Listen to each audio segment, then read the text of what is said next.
Isang inutil na may sirang espiritual na ugat. Hindi karapat-dapat na manatili sa akademya ng Yuling.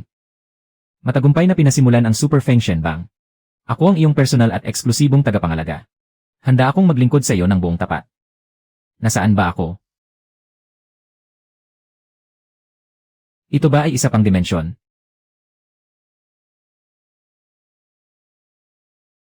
Jiang Shang din ang orihinal kong pangalan. Libo-libong taon na ang nakalipas. Tinulungan ko noon si Haring Wu na pabagsakin si Zhou upang makumpleto ang dakilang gawain ng Feng Shen. Ngunit sa huli, dahil sa mababaw kong tadhana sa pagiging immortal, hindi ako nakasama sa mga hinirang na Diyos. Pagkalipas ng libo-libong taon, dumating ang walang hanggang sakuna ng langit. Nagsipaglugmok ang mga Diyos. Naglakbay ang kaluluwa ko sa kawalan ng libo-libong taon. At sa huli ay nakalikha ako ng isang Super Feng Shenbang. Hindi ko inaasahan na magkakaroon ng aberya sa kalagitnaan ng pag-activate nito. Kaya naman sa hindi inaasahang pagkakataon ay napunta ako sa kontinente ng Xuanling. Jiang Shang din ang pangalan ng orihinal na may-ari ng katawang ito. Isang disipulo sa labas na bakuran ng Akademya ng Yuling sa Dinastyang Kanglan. Isang buwan na ang nakalipas, lihim siyang sinaktan sa gitna ng malaking paligsahan para makapasok sa loob na bakuran. Sinira ang kanyang espiritual na ugat. Kung walang espiritual na ugat, mas masahol pa siya sa isang inutil. Mula nang masira ang kanyang espiritual na ugat, halos araw-araw ay may naghahamon sa kanya. Sa loob lamang ng isang buwan, mula sa pagiging una sa labas na bakuran, bumagsak siya sa ika-300 pwesto. Isang hamon bawat tao kada araw. At ang hamon na yung araw, ang magiging huling laban. Kapag natalo pa ako, mapapalayas na ako sa Akademya ng Yuling. Ang malupit na batas na ito ng pagpili sa pinakamalakas. Ang nagbigay rito ng pinakamataas na posisyon sa Dinastyang Kanglan.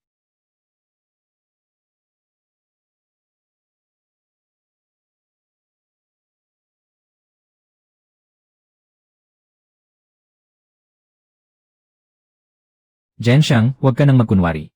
Alin sa dalawa, lumuhod ka at sumuko ngayon din. O huwag mo akong sisihin kung maging marahas ako sa'yo. Parang naging mabait ka naman sa akin dati. Dakilang langit. Hayaan mong turuan ka ng taigong na ito ng leksyon. Halika, latigong pamalo ng Diyos. Ang kasalukuyang banal na antas ng host ay 0.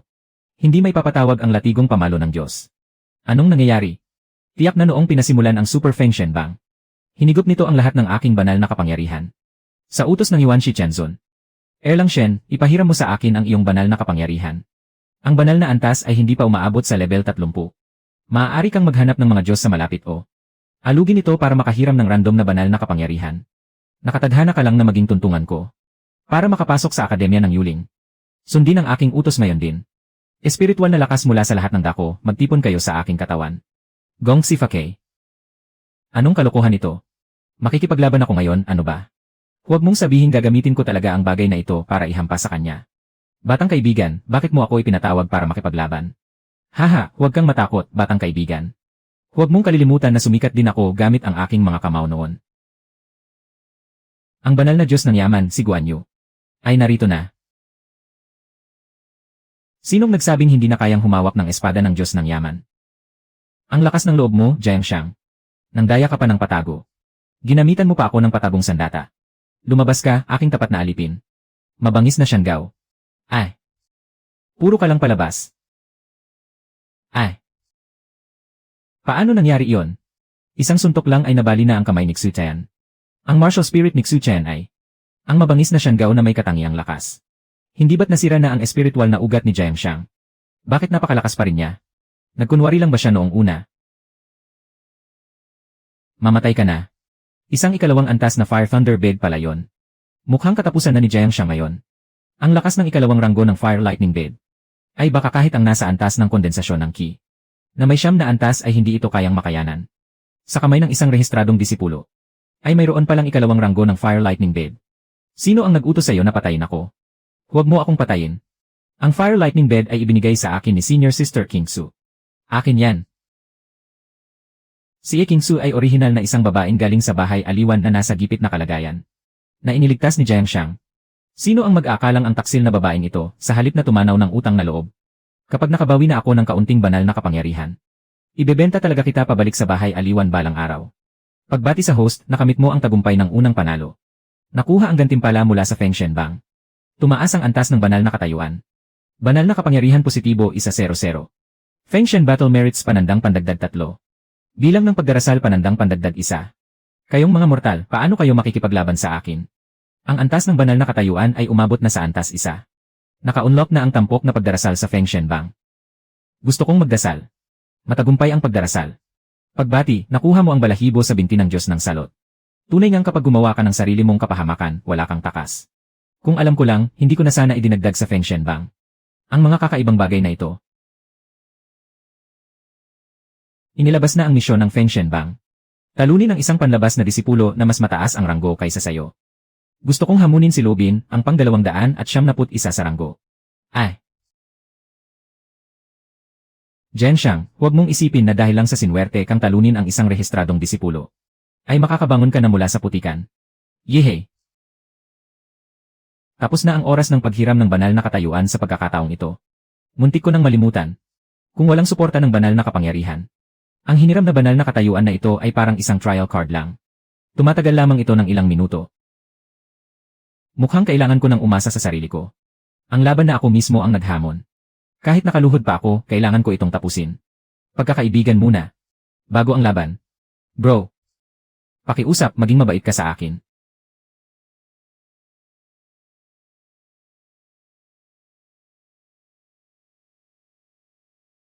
Pahihirapan kita ng husto. Sa susunod na 2 oras. Sisiguraduhin kong magiging napakamalas mo na kahit pag inom ng tubig ay mahihirapan ka. Ah! Tanggapin mo ang taga ng aking palakol.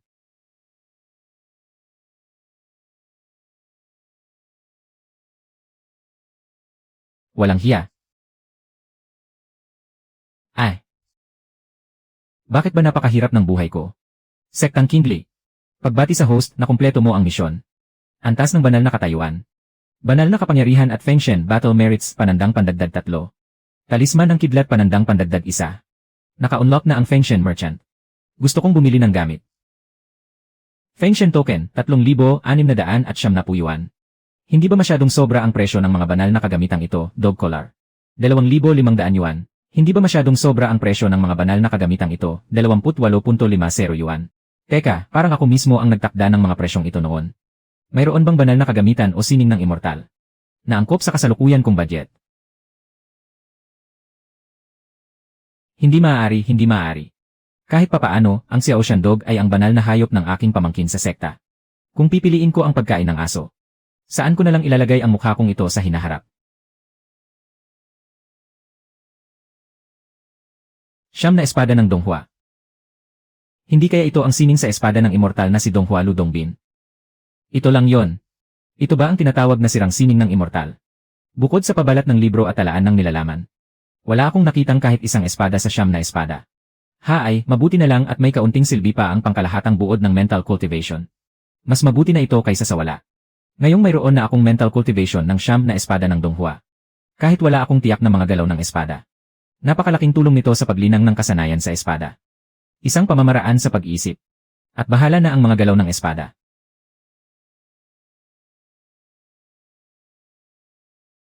Ang banal na katayuan ay sa pakikipaglaban lamang at mga misyon ng Feng Shen bang maitataas. Ngunit ang banal na kapangyarihan ay maaaring gawing lakas mula sa espiritual na enerhiya ng langit at lupa. Sa napakalawak na hanay ng mga kabundukang ito, hinahanap ang mga kalapit na espiritual na kayamanan. Isang milenyong gubat na ginseng. 1.3 kilometro ang distansya. 10,000 taong Foti. 1.8 kilometro ang distansya. Lapis lazuli grass, 2.3 kilometro ang distansya. Hindi naman sa bulag ang mga tao sa Akademya ng Yuling, kundi dahil ang sistema ng kultibasyon sa kontinente ng Xuanling ay lubos na kaiba sa mundong pinagmula ni Jiangxiang. Sa kontinente ng Xuanling, ang pagsasanay ng mga mandirigma ay nakatutok sa paglinang ng martial spirit upang makakuha ng espiritual na katangian sa pamamagitan nito. At sa pamamagitan ng espiritual na ugat ay ginagawang sariling espiritual na lakas ang enerhiya ng 5 elemento. Kaya naman, ang mga mandirigma ng kontinente ng Xuanling ay hindi direktang makasipsip ng espiritual na enerhiya mula sa mga halaman at kayamanan ng kalikasan. Yumayaman na ako. Ang buong kabundukang ito para sa akin ay isang napakalaking bowl ng kayamanan na walang bantay. Pagsipsip ng 1 milenyong gubat na ginseng. Dagdag 50 sa banal na kapangyarihan. Pagsipsip ng 10,000 taong Foti. Dagdag 100 sa banal na kapangyarihan. Pagsipsip ng lapis lazuli grass. Dagdag 80 sa banal na kapangyarihan. Pagsipsip ng Xuanling Ganoderma. Dagdag 120 sa banal na kapangyarihan. Banal na kapangyarihan, 1,500. Banal na katayuan, antas 2. May na-detect na mga espiritual na nilalang sa loob ng 2 kilometro. 1 kilometro sa timog kanluran. 3 kultibador ng lahi ng tao. 2 espiritual na beast. At 1 hindi kilalang anyo ng enerhiya. 3 tao na kultibador. 2 espiritual na beast. At may isa pang question mark na hindi kilala ng Feng Shenbang. Ang question mark na ito ay nangangahulugang may malakas na espiritual na lakas. Ngunit lampas ito sa kasalukuyang saklaw ng database ng Feng Shenbang na kayamanan. Sa kaibuturan ng likod ng bundok ng Akademya ng Yuling. Hating gabi na pero mukhang kawili-wili ang nangyayari. Ang lalaking iyon na may kaunting bigote at mukhang mahina. Ika-4 na antas na martial spirit. Ang babaeng nakasuot ng berde na may hawak na maitim na sibat ay napakabilis. Ngunit ang kanyang martial spirit ay nakapokus sa suporta. Junior Sister Junjun. Kami na ang bahalang humarap sa Silver Moon Demon Wolf na ito. Pumasok ka agad sa kuweba upang kunin ang Thunder Element Crystal. Isang espiritual na beast sa gitnang antas ng Key Transformation Realm. Naku, masama ito, mabilis tayong umurong. Mawawalan na ba talaga ako ng buhay rito ngayon, si Lin Junjun? Sobra namang kunat at kapal ng balat ng nilalang na ito. Nangimay ang mga kamay ko sa lakas ng tama. Lihim ko nang pinagmamasdan ang labanan ng matagal na panahon. Ang Silver Moon Demon Wolf na ito ay pepektado na nina Fang Yu at Lingduan ng mahabang oras. At marami na itong terribleng sugat sa loob ng katawan. Kung hindi pa ito sugatan. Sa kasalukuyan kong lakas, hindi magiging madali na tapusin ito. Sa isang hiwa lamang ng espada. Ang baho ng hininga mo. Hindi mo ba alam yon? Sama-samang nilalang, tanggapin mo ang aking espada. Yun sa konting lakas ng kidlat na yan. Kumpara sa kidlat ng langit na tinanggap ko noong tribulasyon ko. Malayo pa yan sa katotohanan. Kahit pala ang tulad mo ay isang kayamanan din. Ang kapangyarihan mo ng kidlat ay hindi lang walang epekto sa akin. Kundi nagiging pampalakas ko pa.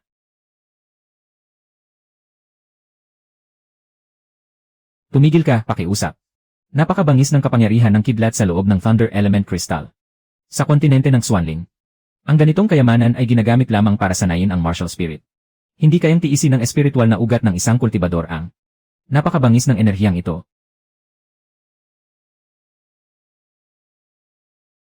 Iyan matagal nang nawasak ang aking espiritual na ugat.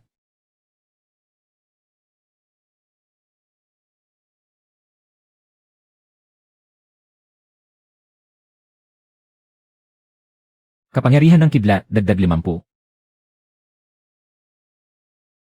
Kumpleto na ang paghigop sa kristal ng kidlat. Kapangyarihan ng kidlat, dagdag 2,850 sa kabuuan. Huwag kang lalapit. You. Ikaw. Isa ka ba sa mga disipulo ng Akademya ng Yuling? Parang ganoon na nga. Ako si Lin Junjun. Isang disipulo mula sa panloob na akademya. Salamat sa pagliligtas mo sa akin. Hindi ko pa alam ang pangalan ng aking tagapagligtas. Isa lamang akong hindi kilalang disipulo mula sa panlabas na akademya. Kahit sabihin ko, hindi mo rin naman ako kilala. Kumusta ang mga sugat mo? Kaya mo pa bang maglakad pabalik sa panloob na akademya ng mag-isa? Halos 100 milya ang layo ng panloob na akademya mula rito. Nakalmot ng pilak na buwang demonyong lobo ang binti ko. Hindi ko talaga kayang maglakad. Bubuhatin muna kita sa likod ko pabalik sa panlabas na akademya. Pagdating doon, tatawag tayo ng makakasundo sa iyo mula sa panloob na akademya. Dito sa gitna ng masukal na kagubatan. Hindi kita maaaring iwanang mag-isa rito. Junior Sister Junjun. Mabuti naman at ligtas ka, napakagandang balita nito. Sobra akong nag-alala sa iyo kanina. Kayong dalawang senior brother. Sa tingin ko, nag-aalala kayo na baka hindi ako namatay. Umalis na kayo. Alang-alang sa pagiging magkasama natin sa sekta. Hindi ko isusumbong sa mga nakatatanda ang nangyari ngayon. Hindi ko akalain kaya palang patay ni Junior Sister Junjun. At talunin ang 2 pilak na buwang demonyong lobo. Talagang napahanga mo ako ngayon. Ngayong patay na ang mga demonyong lobo. Tiyak na nasa mga kamay mo na rin ang kristal ng kidlat, hindi ba? Iyan sa dinami-dami ng taon na nabuhay ako, si Jiang Shang. Ngayon lang ako nakakita ng ganito kakapal ang mukha. May hiya pa ba kayong dalawa? Bastos, saan ba nanggaling ang hampas lupang ito? Wala kang karapatang sumabat dito. Mamamatay ka rin naman sa huli. Putulin muna natin ang mga litid niya para magtanda. Hindi ba pwedeng hayaan nyo na lang akong maging isang tahimik at guwapong lalaki? Bakit kailangan nyo pa akong bigyan ng pagkakataong magpasikat ng pilit? Sakto, gagamitin ko ang 2 ito para subukan ang lakas ko. Hindi nyo ba alam na ang mga kontrabida ay karaniwang namamatay dahil sa kadadaldal? Iyan ang isang taong wasak na ang espiritual na ugat. Ano naman ang silbi ng bilis mo? Mag-ingat ka sa espiritu ng pakikipaglaban ni Lingduan. Ito ay nasa ika-4 na antas, mababang uri ngunit napakalakas ng atake. Espiritual na teknik sa pakikipaglaban, ang panulat ay nagiging hukbo. 9 na espada ng Donghua. Unang estilo, paghampas ng buntot ng banal na dragon. Ikalawang estilo, paglipol sa libo-libong hukbo. Ikatlong estilo, paghawi ng hangin ng walang bakas. Ikapitong estilo, wag na nga, laktawan na natin. Ikawalong estilo, paglubog ng araw sa mahabang ilog.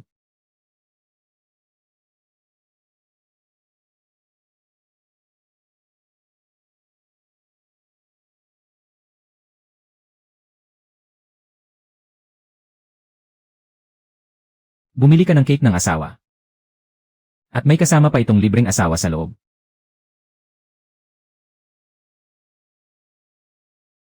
Aha! Gusto mong tumakas?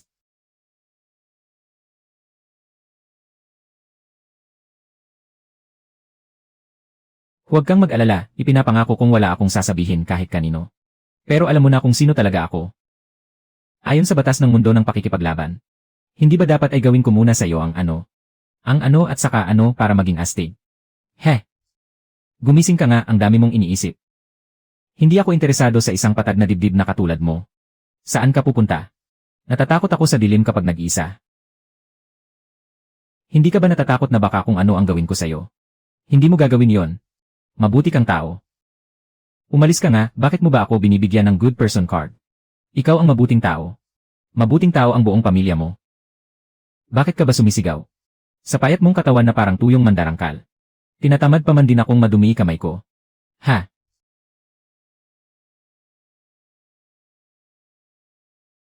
Hindi naman ganoon kaliit yan tulad ng sinasabi mo.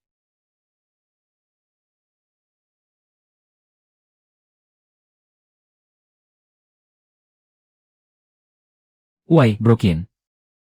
Ilang beses mo na ba binasa yung music score na yan? May lalabas ba na bulaklak diyan kapag tinugtog mo? Wala namang lalabas na bulaklak. Pero sapat na to para turuan ng leksyon ang ilang matitigas ang ulo. Baozi, gising na. Ngayon ang unang paglutang natin sa Inner Academy. Huwag ka namang magpahihiya. Huwag mo muna akong istorbohin, 5 minuto pa. Kukunin ko na yung masarap mong pagkain diyan. Huwag, gising na. Tulog na oso, huwag ka nang mag-hibernate diyan. May malaki tayong gagawin ngayong araw. Kaya mo bang tapusin yan kay Louie? Kung kaya mo, kahit gaano ka pa katagal matulog, wala akong pake. Ano pa tinitingnan natin, tara na. Ano kayang hitsura ng mukha ni Louie ngayon? Matapos natin siyang pagtripan ng matindi kahapon. Siguradong pumuputok na sa galit ang tiyan yon ngayon. Maganda nga na galit siya. Kapag mas galit siya, mas marami siyang pagkakamali. Hindi naman mahina ang kakayahan niya. Masyado lang makitid ang utak. At mabilis uminit ang ulo. Asarin pa natin siya ng kaunti. Tiyak na kusa siyang tatalon sa hukay na ginawa natin. Pwede bang hindi na ako sumama, antok na ako. Ikaw ang pangunahing lalamon sa kanila ngayon, bawal kang matulog.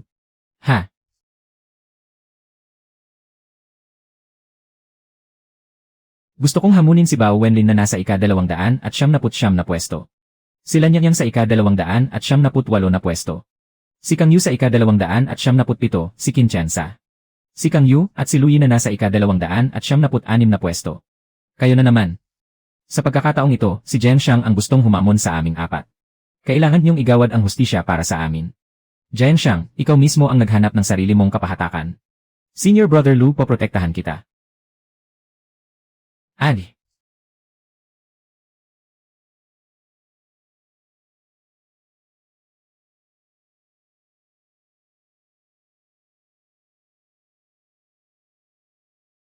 Elder, kung hindi nyo pa rin ay dedeklara ang panalo at talo. Napipilitan akong dagdagan pa siya ng isa pang sipa. Jian Xiang. May nagulat sa inyo na gumagawa ng kabastusan sa pampublikong lugar. Sumama kayo sa akin sa law enforcement squad. Ayaw ko nga. Hulihin sila. Chai King, hindi ka pa rin ba natututo sa bugbog na natanggap mo kagabi? Kagaguhan mo pa rin bang mang-api ng mga baguhan ngayong umaga? Feng Jianan, huwag kang manghimasok. Sinasabi mong huwag akong manghimasok. Pake mo, may karapatan akong mangyalam. Maghintay lang kayo. Maraming salamat, Senior Brother Feng, sa pagtulong sa amin. Huwag mo akong pasalamatan, hindi kita tinutulungan. Sadyang ayaw ko lang sa mukha niya. Sa Grand Competition ng Inner Academy sa susunod na buwan, aasahan ko ang pakikipaglaban sa'yo. Interesante.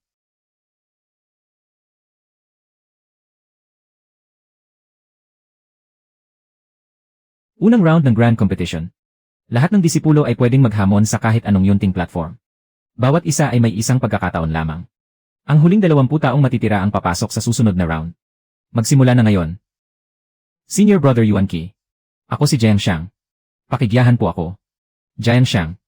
May atraso ka na sa akin noong una pa. Kahit na isang hampas lupa lang ang luyi na yon. Dadaloy at dadaloy pa rin sa kanya ang dugo ng pamilya Yuan ng Heyang. Ang pagpahiya ninyong mga gago sa kanya ay kapareho na rin ng pagsampal sa mukha ng pamilya Yuan ko. Kung luluhod ka ngayon at magsusumamo sa akin ng 3 beses, baka sakaling patawarin ko pa ang buhay mo. Aba, ang ginoo pala ng pamilya Yuan ng Heyang. Pasensya na sa kawalan ng paggalang. Kung nalaman ko lang agad na magkapatid pala kayo ni Louie. Matagal na sana kitang pinalo rito. Napakalakas ng loob mo. Spiritual martial technique, Songwang Blade.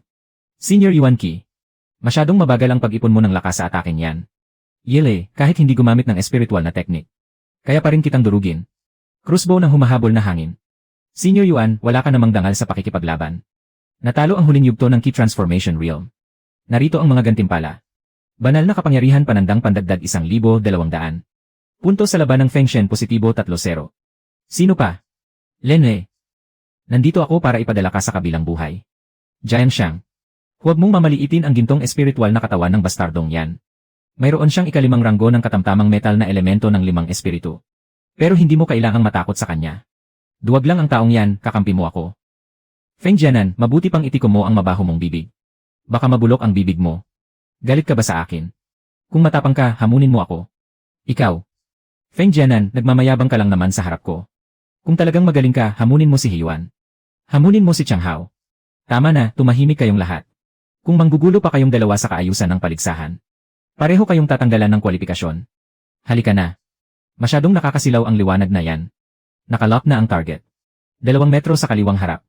10 estilo ng siyam na espada ng Donghua. Papatay sa'yo 3,000. Sabi mo siyam na espada ng Donghua. Bakit may 10 estilo? Naniwala ka naman nang sabihin kong tatagain ko ang binti mo. Masyado kang tanga para makipaglaban sa arena. Mabuti pang magmunghi ka na lang. Ang binti ko, Jiang Xiang.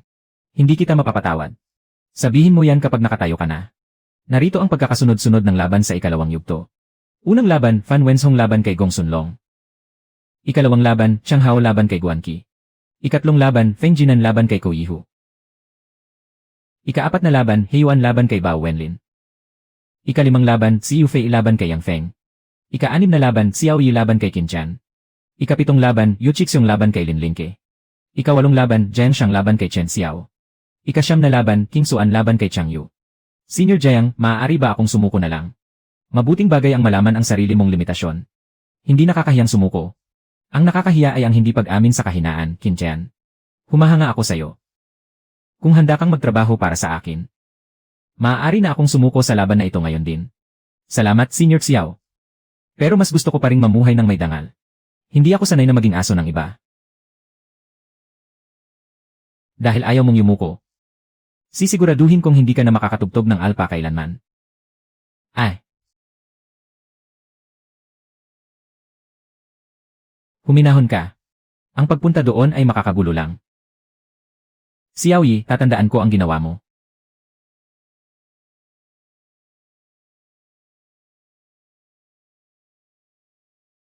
Isang kamay lang naman ang nawala.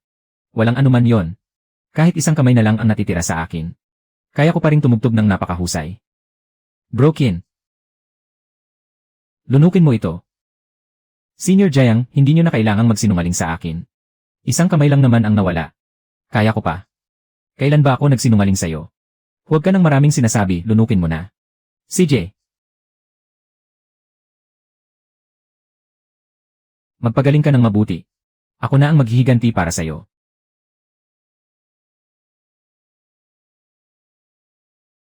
Tayo. Nagpipino ako ng tableta rito. Hindi nagpapasiklab ng usok. Masyadong malakas ang apoy, hinaan mo ng kaunti.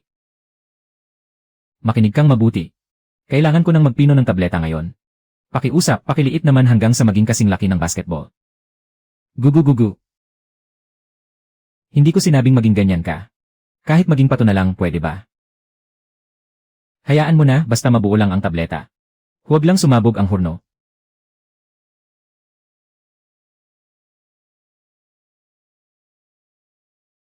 Tapos na ang tableta ng pagpapanumbalik ng buto.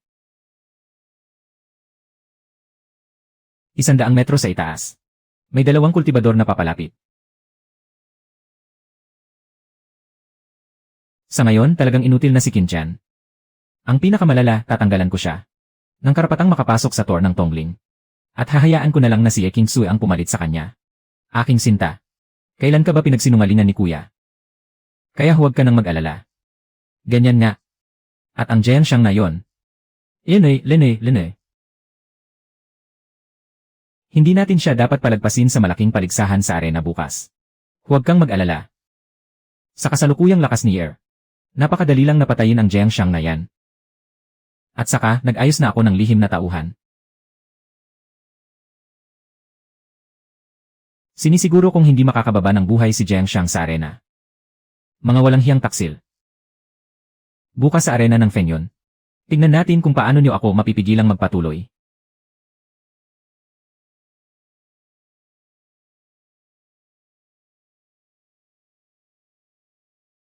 Mga senior, bakit hindi muna tayo magtulungan pansamantala? Para linisin muna ang mga walang kwentang isda na nagpapanggap lang. Sige, ako ang unang sasang-ayon dyan. Senior, inatake mo ako ng pataksil. Kaanunsyo lang ng pangalawang dekano na nagsimula na ang laban. Tingin mo ba sa sinabi niya ay utot lang? Gusto niyo bang isa-isang lumaban? O sabay-sabay kayong 5? Nagmamadali ako. Nanghihuli ng isda si Jiang Taigong. Ang gustong mahuli ay kusang kakagat sa pain. Mga Diyos mula sa 8 direksyon. Masusunod. Ipahiram agad ang inyong banal na kapangyarihan. Ay. Ikaw ang susunod.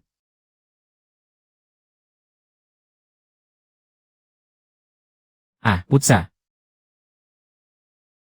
Ang mga mata ko. Sino pa?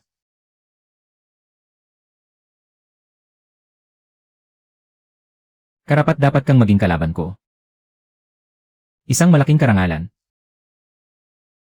Malakas ang apoy, pero sayang, kulang pa ng kaunti. Paano mong nagawa? Ako naman. Nanalo ka. Salamat sa pagbibigay. Hahamunin kitang muli. Hihintayin ko yan anumang oras. Ayon sa kasunduan bago ang malaking paligsahan. Ang kampiyon ay maaaring pumili ng isang butil ng espiritu na may katangiang apoy. Ang butil ng espiritu ng pulang apoy ng lumilipad na serpiente na ito ay nasa 2 antas at may mataas na kalidad. Ito ang pinakamahalaga. Gusto ko ang lilang yan. Ang butil ng espiritu ng lilang apoy ng makalangit na lobo na ito ay nasa 3 antas at may katamtamang kalidad lamang. Sigurado ka ba? Gagamitin ko ang butil ng espiritu na ito para ipagpalit sa iyong baluti ng kaliskis ng ulap. Papayag ka ba o hindi? Isang butil ng espiritu na nasa 3 antas at may katamtamang kalidad. Kapalit ng isang baluti na nasa 2 antas, nababaliw ka na ba? Hindi ako nababaliw, wala namang gaanong silbi ang bagay na ito sa akin. Pero sa mga kamay mo, mas magiging mahalaga ito. Papayag ka ba? Isang salita lang. Papayag ako. May utang na loob ako sa iyo. Tatanawin ko ang utang na loob na ito. 70 bato ng espiritu. Hatiin niyong 3. 20 kay Kinchan, 20 kay Baozi. At 30 kay Lan Mengmeng. Hindi pwede. Ito ang gantimpala mo. Ang sa akin ay sa inyo rin. Isang kuponan na tayo ngayon. Kapag wala na ako sa hinaharap. Kailangan niyong magtulungan at mag-alagaan. Aalis ka. Sa kaharian ng Bihay, kailangan kong pumunta roon. Anong gagawin mo roon? Pupunta sa kaharian ng Bihay para maging asawa ng prinsesa at magpabuhay na lang. Hahaha. Kahit saan ka man pumunta. Kasama mo kaming mga bro. Salo-salo sa ginhawa. Damay-damay sa hirap. At pati sa pagkain ng kidney, hati tayo. Bihay, narito na ako.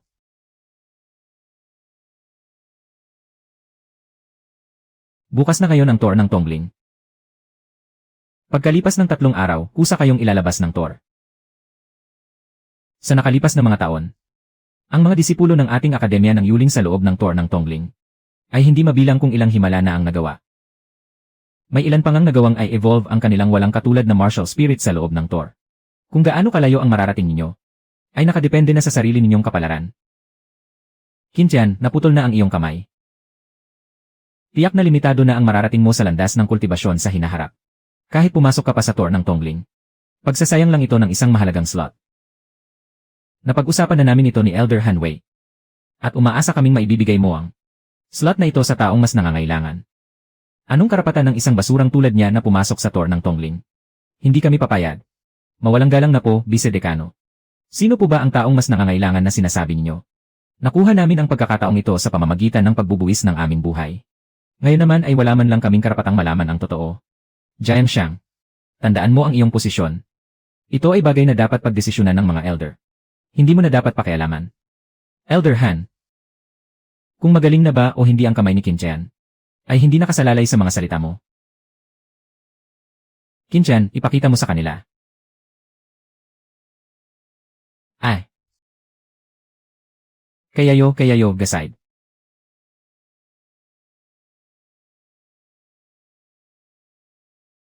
Dahil isa lamang pala itong pagkakaunawaan. Maaari nang pumasok si Qintian sa Tor ng Tongling para magsanay. Mga elder, sundin ang aking utos. Buksan ang Tor ng Tongling. Junior Sister Kingsu.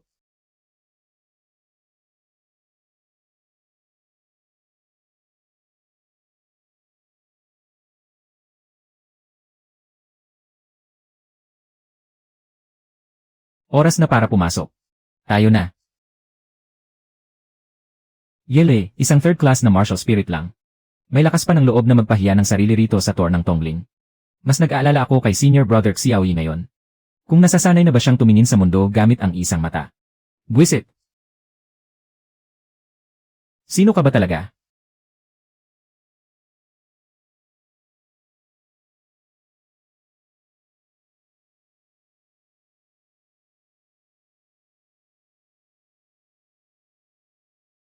Senior Sister King Kong. Hindi ko talaga alam kung paano. Papatibayin ang martial spirit sa loob ng Tor ng Tongling. Iyan hindi mo alam. May 18 palapag ang Tor ng Tongling. Bawat palapag ay may supresyon ng 5 espiritu.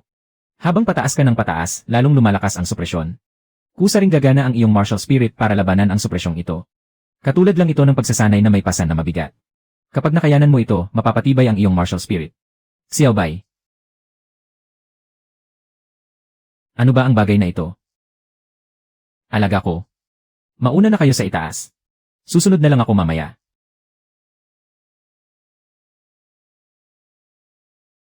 Kainin mo ito. Kung makakayanan mo ang supresyon ng Tor ng Tongling, may pagkakataon kang magbagong anyo. Panginoon, kaya ko pa pong magtiis. Ganyan nga.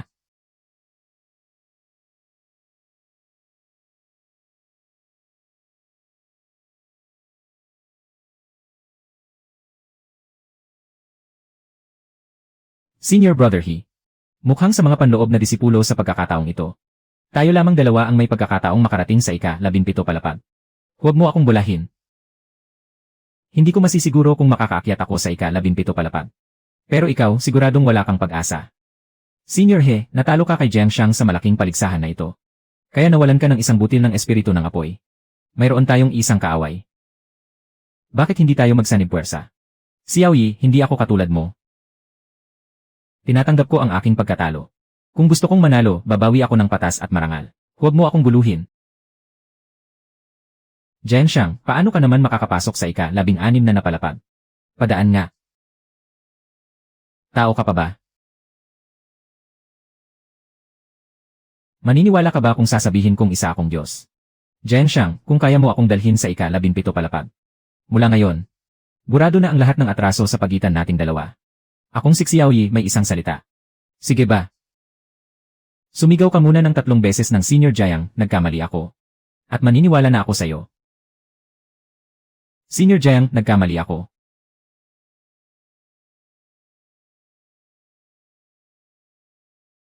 Bait naman. Pero kailan ko ba sinabing isasama kita paakyat? Nasisiraan ka na ba ng bait? O ako ba ang may sira sa utak? Giant Shang. Hindi kita tatantanan.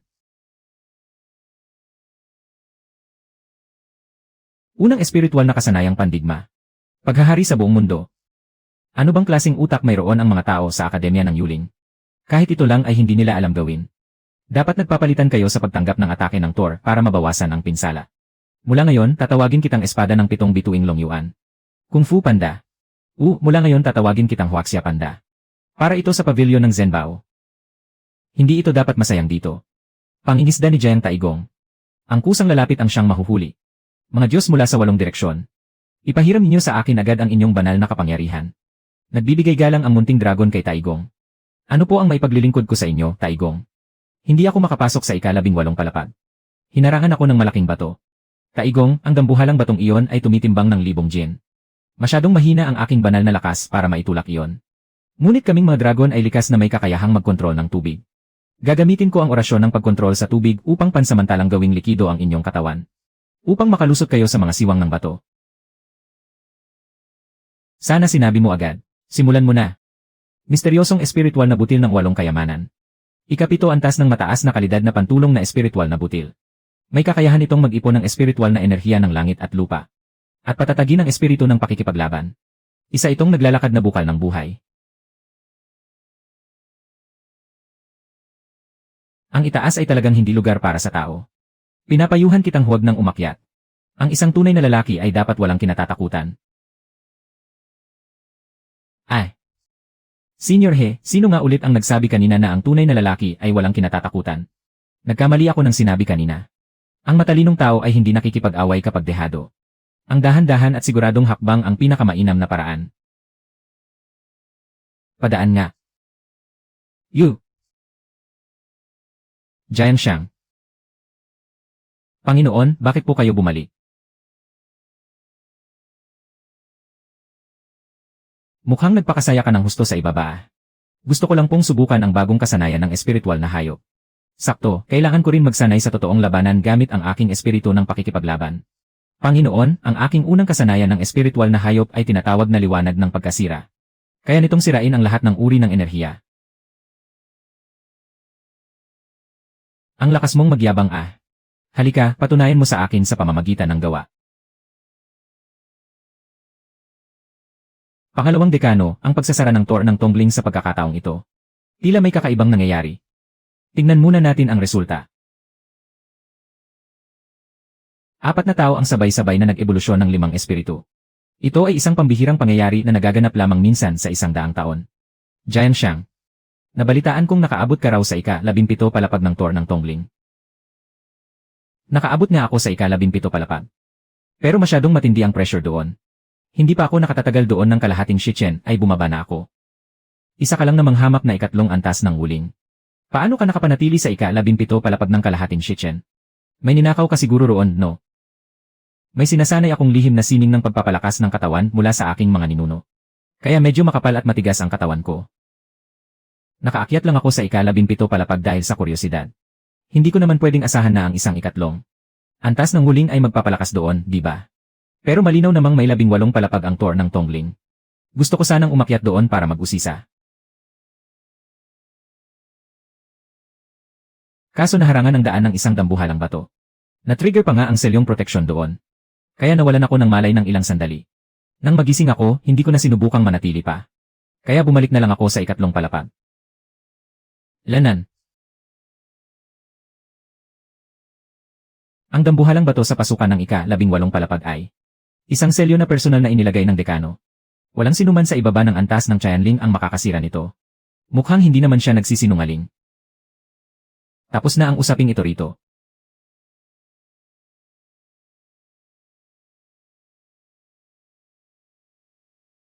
Senior Jiang, pinakaba mo ako ng husto.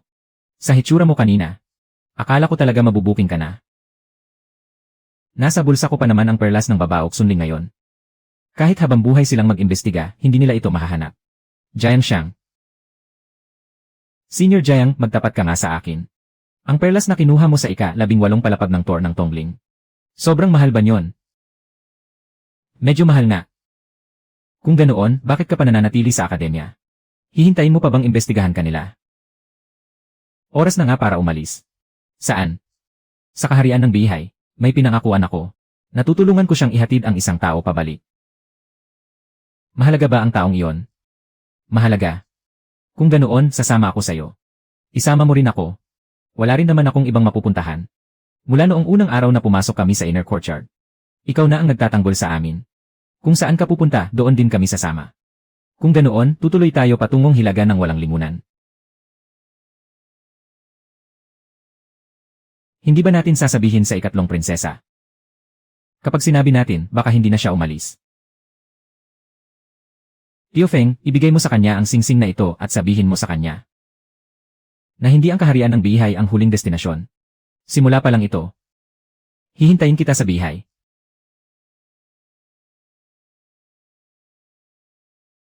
Ang batang ito ay nagkakahalaga ng 100,000 kuwailing na bato.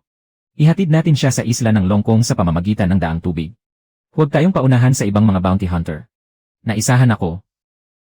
Tamad na yang Master Hu. May narinig talaga akong kaluskos kanina. Ernyu, ano pang tinatagal-tagal mo riyan? May sumpa ng Jueling ang sakong iyan. Kahit ang isang malakas na nasa antas ng diling ay hindi makakatakas doon. Halika na rito at uminom. Lenwe. Sumpa ng Jueling kawili-wili. Kung ganoon, hihintayin ko na lang na kayo mismo ang maghatid sa akin sa isla ng Longkong. Jiang Wei, huwag na tayong magkunwari pa sa isa't isa. Ibigay mo na sa amin ang kargamento ng maayos. At hahayaan ko kayong tatlo na mabuhay. Pera lang naman ang habol nating lahat. Hindi natin kailangang magpatayan para rito. Ako, si Jisang, ay sumusuko na. Ito ang perlas ng hailing na may pabuya na 3,000 kuwailing na bato. Gusto kong makipagkaibigan sa inyong dalawa. Jiang Wei, sa tingin mo ba talaga ay tanga kami? Sa tingin mo ba ay mapapaalis mo kami gamit ang isang hamak na perlas ng hailing? Ang totoong mahalagang kargamento ay nakatago sa loob ng cabin, di ba? Ay.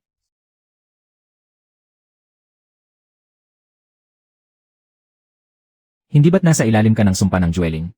Nakalimutan kong sabihin, walang talab sa akin ang bagay na yan. Pildoras ng pagkaagnas ng buto at pagkapunit ng bituka. Kainin niyo ito at sumunod sa akin. Kung hindi, angkop na angkop pakainin ng isda ang dagat na ito ngayong gabi. Alin ang pipiliin nyo? Kakainin namin.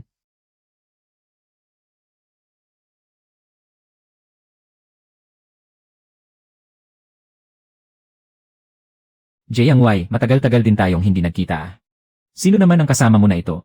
Ito si Jiang Xia. Naparito para magparehistro bilang sugo ng itim na ginto.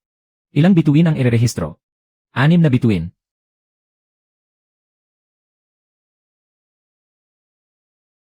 Sapat na ba ang katibayang ito? Kapatid na Xia, sumunod po kayo sa akin. Nais kayong makita ng punong tagapamahala.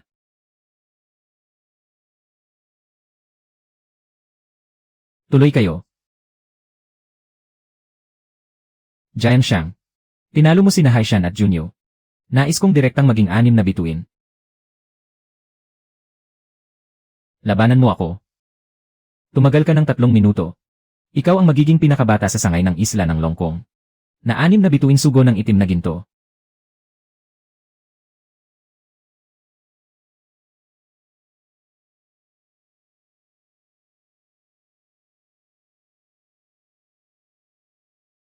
Dominasyon sa daigdig. Mukhang kapana-panabik ito. Pero hanggang kailan mo pa kayang tumagal?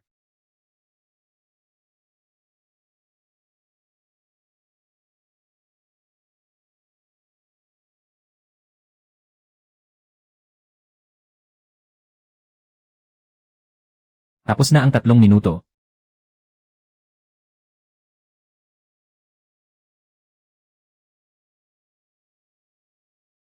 Pumasa ka na.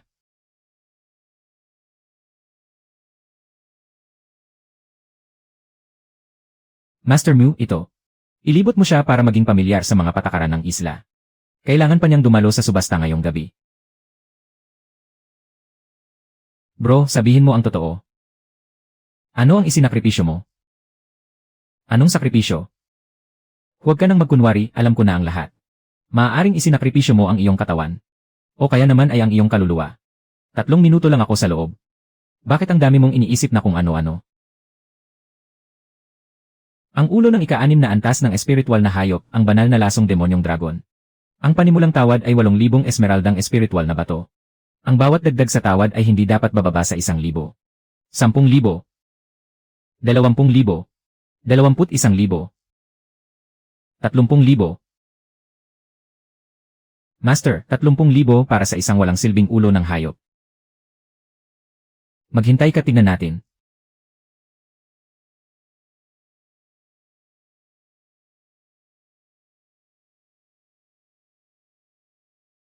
Mamamang ka, dalhin mo ako sa loob ng uling.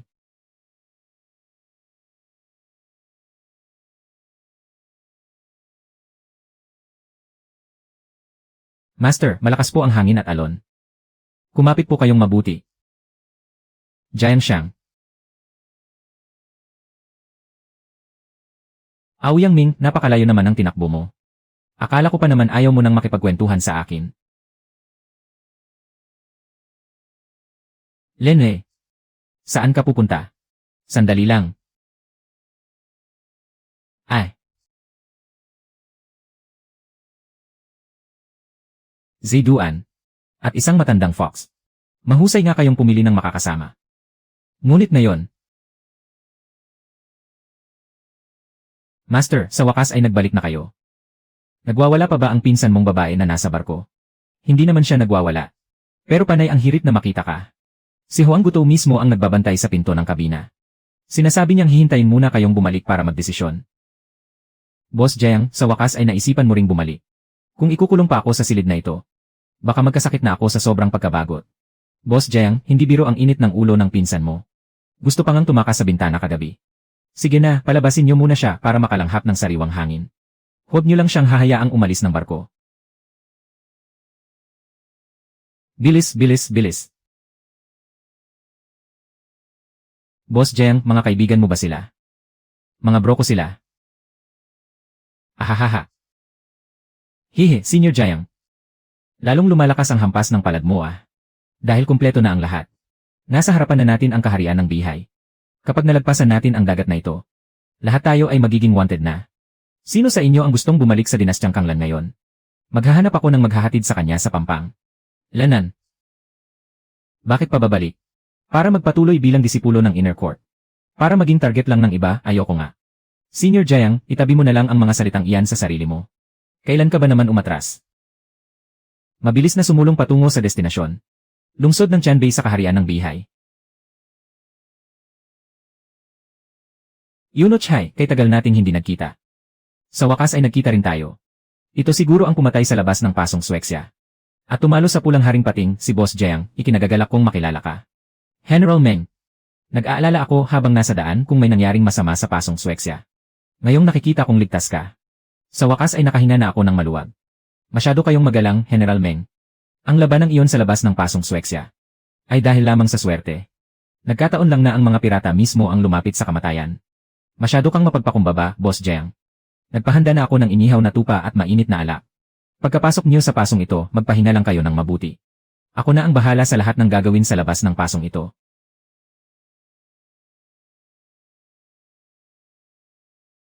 Talaga bang naririnig ng papel na talisman na ito ang sinasabi niya? Tahimik ka lang at makinig. Bantayan mong mabuti ang panig ni Yuno Chai.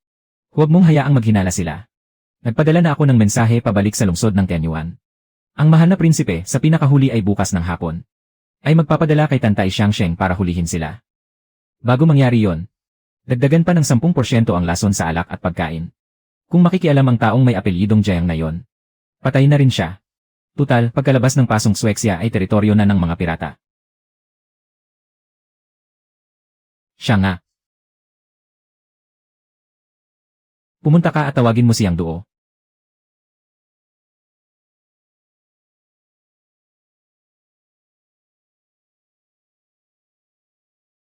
Pinuno na ipamahagi na ang mga supot ng gamot.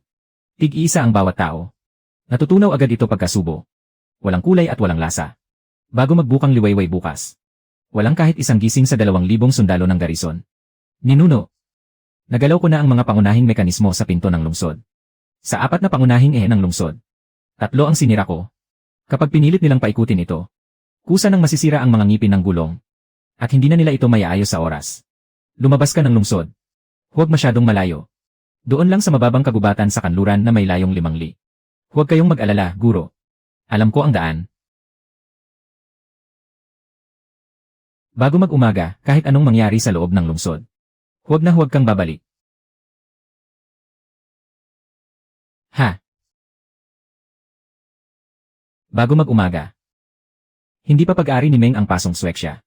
Yunochai, ang alak na ito ay para sa iyong paglalakbay, inumin mo ito. Bukas ay magpapadala ako ng mga tao para eskortan kayo papasok sa pasong ito. Ang daan ay diretsyo na sa lungsod ng Tianyuan. Sa hinaharap ang bagong simula ng kaharian ng Bihay. Ay asa pa rin ng malaki sa inyo ni Yunochai at Boss Jiang. Masarap na alak. General Meng, ang paraan mo ng pagtanggap sa bisita ay talagang napakagastos.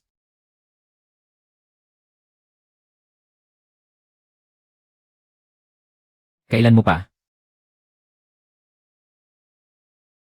Nilagyan mo ng laso ng alak ko. Nilagyan ko rin ng pampalasa ang pagkain mo, patas lang tayo.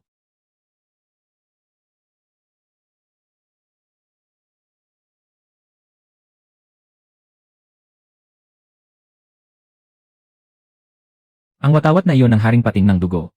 3 beses ko na itong nakita sa mga talaan ng lungsod ng Tianyuan. Sa tuwing lalabas ito, ibig sabihin ay may isang lungsod sa baybayin ang nawawasak. Hindi magyayari iyon ngayong gabi. Pana. Ang pana ng pulang haring pating ay nakatutok sa iyo. Huwag kang tumayo sa lugar na masyadong kapansin-pansin. Huwag kang mag-alala. Sumablay ang tira niya. Ako naman.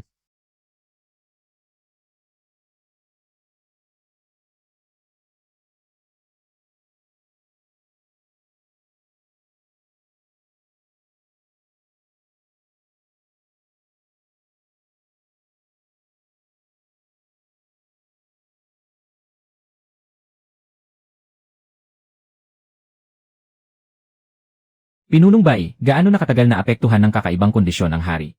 Isa kang 6 na bituing sugo ng itim na ginto. At tinanggap mo rin ang misyong ihatid si Yunochai pabalik sa Bihay.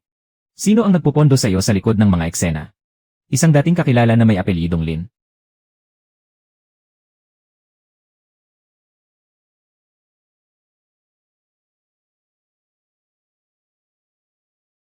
Maaari pa siyang magamot pero kailangan ng oras.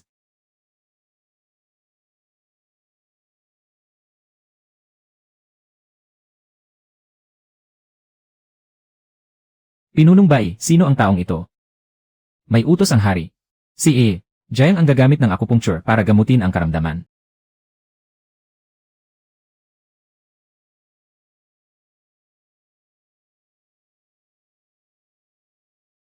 Ano ang pangalan mo? Tinatanggap ni Jiang Zia ang utos. Itinatalaga bilang pambansang guro ng Bihay. Nangunguna sa lahat ng mga opisyal. Maliban sa aking mga utos. Hindi mo kailangang sumunod sa iba. Hindi kailangang sumunod sa mga batas ng angkan. Kahit makaharap ang mga kamag-anak ng hari o mga maharlika. Hindi kailangang lumuhod at malayang makaalis sa korte. Napakatalino ng hari. Salamat, hari.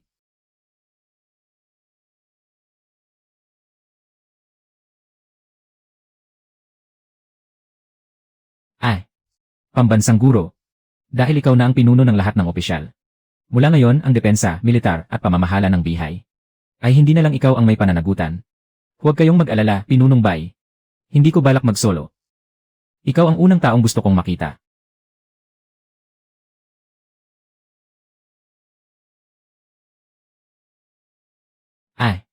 Ginoo, naihanda na po ang inyong mansyon. Ang pleke sa paunahing pinto, pati ang harap at likod na bakuran.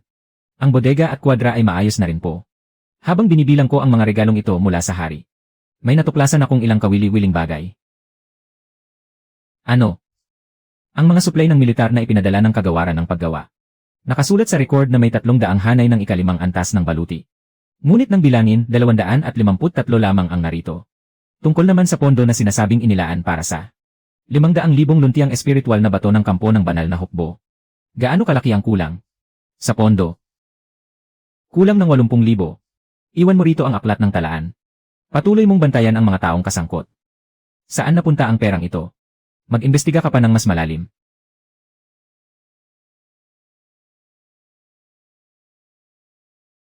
₱30,000 tao lamang ang pipiliin ko. Ang mga may mababang antas ng kultibasyon. At ang mga may mahinang determinasyon. Maaari nang umalis ngayon pa lang. Ang mga mananatili ay kailangang itaya ang kanilang buhay araw-araw sa talim ng kutsilyo. Simulan ang pagpili.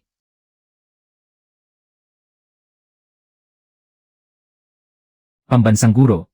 May mga mahuhusay na talento sa grupong ito. Hindi lang isa ang mahusay na talento rito. Ngunit kung ano ang mararating nila, ay nakadepende pa rin sa kung paano sila sasanayin. Lihim na ulat mula sa Qingzhou. Nagtipon na ang hari ng mga bandido na si Hua Hama ng halos 80,000 tauhan. Inaasahang maglulunsad sila ng sorpresang pag-atake bukas ng hating gabi. Ang target ay ang lungsod ng Ninghay sa distrito ng Langhai. Ginoo, handa po akong mamuno ng isang pangkat ng mga sundalo. Hindi ka maaaring pumunta. Aabutin ng 5 buong araw bago makarating ang hukbo sa distrito ng Langhai. Hindi na makakapaghintay ang lungsod ng Ninghay. Maglalakbay tayo sa gabi upang sumaklolo. 16 na tao lamang ang isasama ko. Dapat lahat ay nasa antas ng Tianling pataas. Pumili na kayo ng mga tao ngayon. Aalis tayo pagkatapos masunog ang isang patpat ng insenso. Masusunod.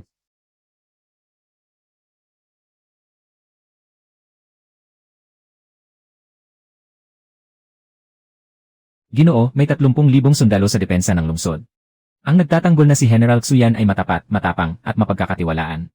Ngunit nalaman ko na ang kanyang nasasakupan na si General Guying ay nakikipag-ugnayan kamakailan sa mga pirata sa labas ng lungsod sa pamamagitan ng mga sulat. Huwag mo munang galawin si Guying. Alamin mo ang kinaroroonan ng lahat ng espiya ng mga pirata sa loob ng lungsod. Walang dapat maiwan kahit isa. Bago bukas ng gabi. Gusto ko ang listahan ng mga taong iyon.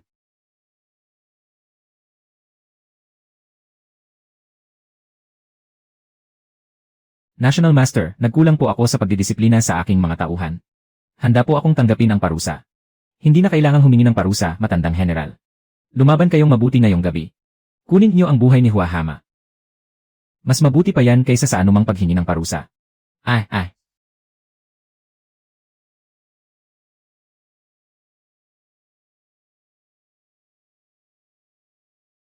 Zhengzia, lumabas ka rito. Hi.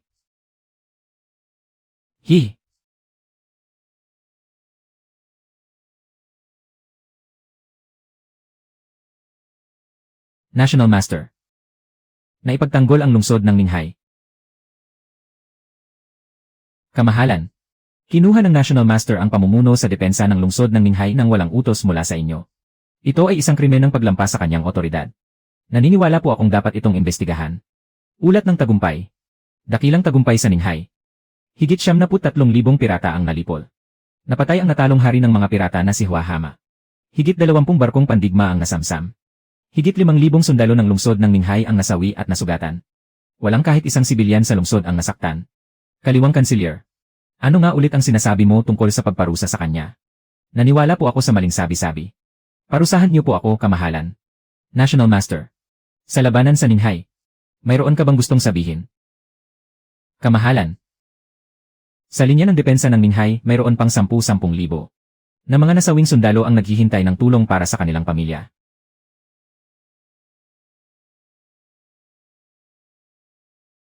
Nakita niyo ba ang ulat ng labanan sa lungsod ng Ninghay? 80,000 pirata. 30,000 tagapagtanggol. Nanalo tayo. Pero sa tingin niyo ba ay tapos na ito? Sa ibabaw ng bihay, mayroon pang 6 o 7 hari ng mga pirata. At daan-daang libong pirata ang nagtatago sa mga isla. Itinatag ko ang kampo ng banal na hukbo. Hindi para lang ipagtanggol ang isang lungsod, kundi upang tuluyang burahin ang lahat ng pirata. Mula sa karagatang ito. Kalahating taon. Bibigyan ko kayo ng kalahating taon.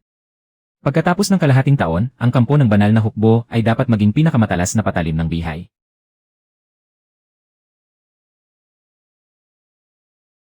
Napakalaking hakbang nito, National Master. Ang mga pulang bilog sa mapang ito. Mukhang minarkahan na ang lahat ng kuta ng mga pirata. Prinsesa, hindi lang po para tingnan ang mapa ang pagpuntan nyo rito. Hindi ba? Nagdala ako ng mga tao mula sa bundok ng Yu. Silang lahat ay mga dati kong tauhan na kasama kong nagpatahimik sa mga bandido sa bundok ng Niebe. Hindi sila marami, mahigit 300 lang. Pero bawat isa sa kanila ay mahusay at handang lumaban. Gusto mong makipagkita sa bagong hari, National Master. Maaari mong utusan ang mga taong ito. Ang mga bagay na ito. Saan mo nakuha ang mga ito? Ipinadala yan ng kapatid mong babae sa pamamagitan ng iba. Matagal na niyang alam na darating ka.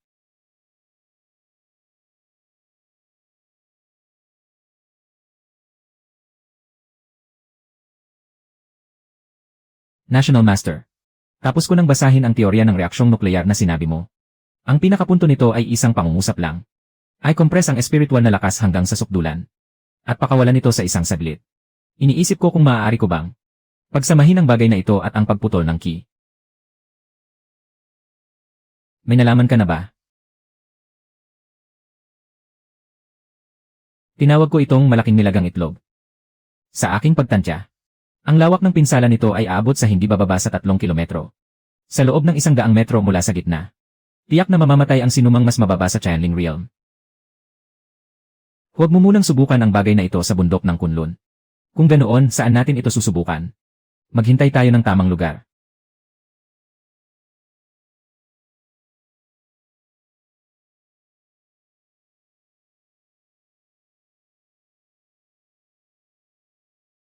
National Master, ang Royal Stables sa hilaga ng lungsod ang may pinakamalawak na lupain. Doon po nangangabayo at nagpapana ang mahal na koronang prinsipe ngayon. Pero sa sandaling ito, hindi na natin yon maiisip pa. Ituro mo ang daan sa harap. Hehe.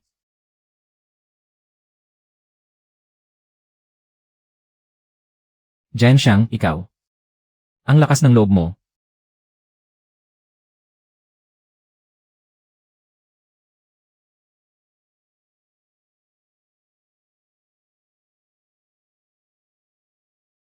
Mahal na prinsipe.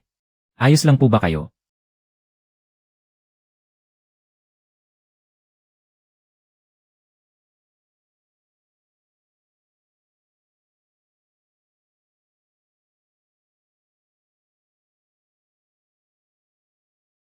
Malaking gulo ito ngayon.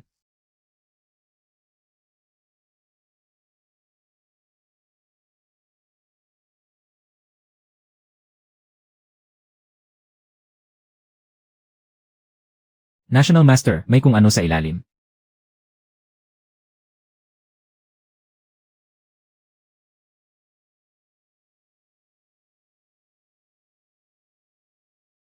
Anong nangyayari? Kinikilala nito ang kanyang Panginoon.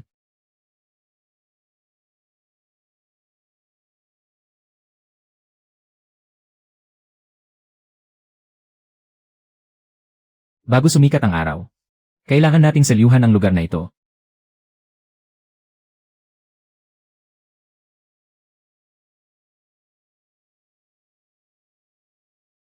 Sigurado ka bang ligtas ang bagay na ito?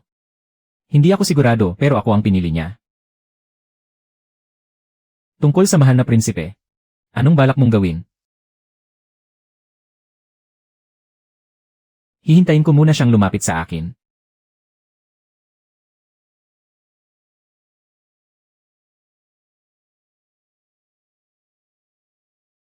Nilusob ang kampo ninyo kagabi. 1,000 tao ang sumalakay sa kampo ng 30,000. At binihag ang mahigit 70% ng inyong mga tauhan. Sabihin niyo sa akin, maganda ba ang pagkakalaban nila? Walang gustong magsalita, sige. Bibigyan ko kayo ng pagkakataon. Zhaoke, narito. Bibigyan kita ng 3,000 tauhan. Pinamumunuan ni Yun Zhengyang ang 10,000. Hukbong reserba na umuurong patungo sa lawa ng Jiansing. Habulin mo sila at ubusin silang lahat. Kapag nabigo ang misyon, tanggapin mo ang 50 palo ng pamalo ng hukbo.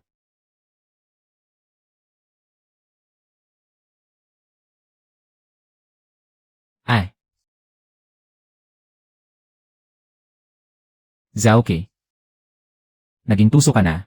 Paumanhin po, Ginoong Yun. Ang utos na natanggap ko ay ubusin ang inyong hukbo. Hindi ang paurumin kayo.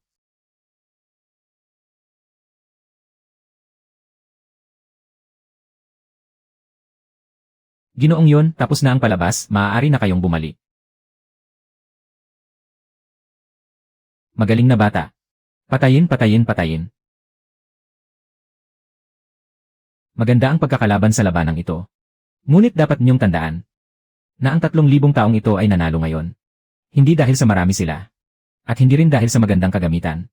Kundi dahil si Zhao kaysa ibabaw ng tubig ay naunang nakarating ng isang hakbang kaysa kay Yun Zhengyang. Sa susunod na 2 buwan, isang bagay lang ang kailangan niyong sanayin. Ang palaging mauna ng isang hakbang sa kaaway.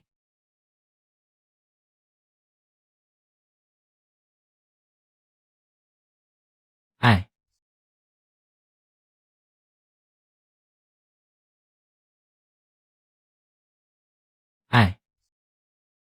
ay, ay. Ay. Nanalo ang dibisyon ng Disha ngayon. Ngunit nagpapakita lamang ito na hindi pa natututo ang dibisyon ng Tianjia ngayon.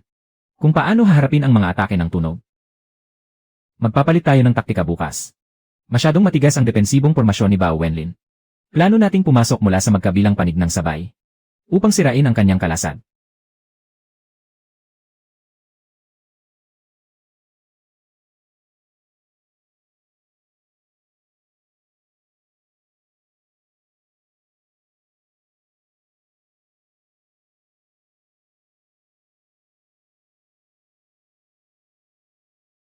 Ako na ang pupunta.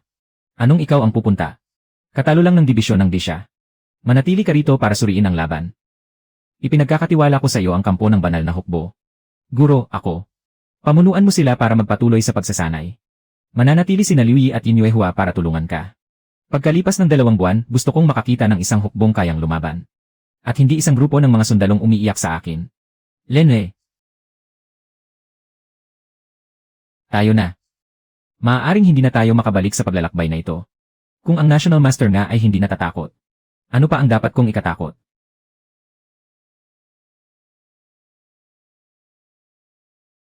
Isang malaking karangalan ang pagdating ng National Master. Paumanhin po kung hindi ko kayo nasalubong ng maayos. Ano po ang maipaglilingkod ko sa pagbisita ng National Master? Dumaan lang ako. Nabalitaan ko na kamakailan sa lungsod ng Yinming may ilang karabana ng mga mangangalakal ang pumasok sa bundok at hindi na nakalabas. Alam ba ito ng tagapagtanggol ng lungsod na si Pang?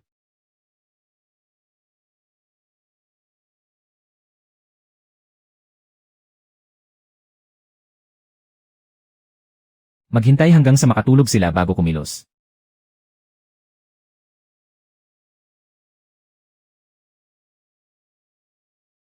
Magsalita ka. Nasaan nagtatago ang mga tauhan ng hukbo ng pulang tigre?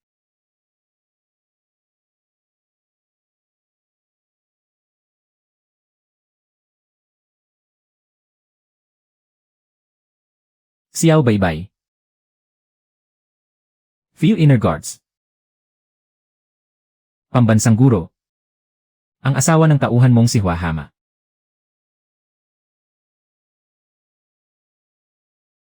Huwag ka munang magsalita.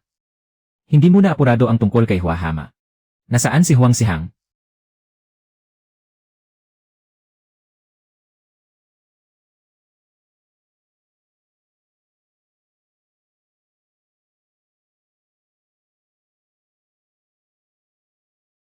Tatlong bayani ng Biling.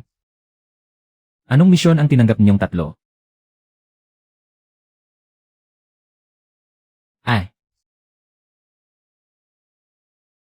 Matandang Huang. Kaya mo bang tumayo? Ang matandang buto kong ito ay kaya pang mabuhay ng ilang taon pa. Mga kapwa ko katribo. Ang taksil na si Zheng Jia na pumatay sa dating pinuno ay naglakas loob pang magpadala ng magpapanggap bilang si Zhongmi para makapasok sa sagradong lupain ng mga Maomin. Napatunayan na ng 3 elder na peke ang mukha ng taong ito. Ano? Harangan niyo siya. Yuh!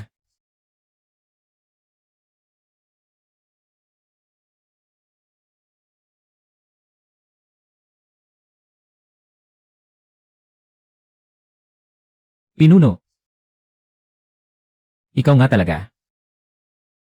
Ay. Pangalawang tiyo, maling landas ang tinahak mo. Yuh! Yinming Snow Mountain. Ang deposito ng mineral na kishi sa paanan ng bundok. Daan-daang taon na itong binabantayan ng tribong Maomin. Dati, hindi namin ito magawang galawin. Dahil wala kaming kakayahang protektahan ito. Ngayong hindi na ito maitatago. Kaysa hayaang agawin ito ng iba. Mas mabuting tayo na ang unang maghukay nito. Makakakuha ng 20% ng kita ang tribong Maomin. At ang natitirang 80% naman ay sa bihay. Ang aking mga tauhan ang mamamahala sa pagmimina at seguridad nito.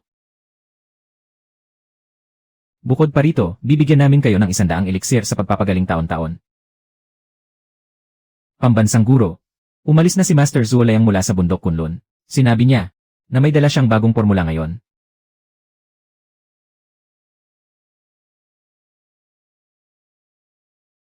Tantay Gangli. Anong klaseng daan ba itong tinatahak natin? Kanina pa tayo naglalakad. Bakit tila sumisikip ang daan? Huwag kayong mag-alala, General Xiao. Pagkatapos nating dumaan sa lambak ng niebe na ito, Feng Shui City na ang kasunod. Bagamat may naipong niebe sa mga bangin sa magkabilang panig. Ngunit matatag pa naman ito sa panahong ito. General, pakiusap, bilisan natin ang paglakad. Makakapasok tayo sa lungsod bago magdilim.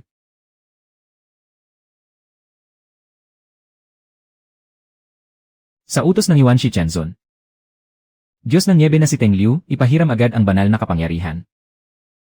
Jiangxia. General Xiao. Sa tingin mo ba ay madali pa ring lakaran ang daang ito ngayon? Hindi. Pambansang guro, mas matigas ang bagay na ito kaysa sa inaasahan ko. Hindi ito kayang tibagin ng ordinaryong paint.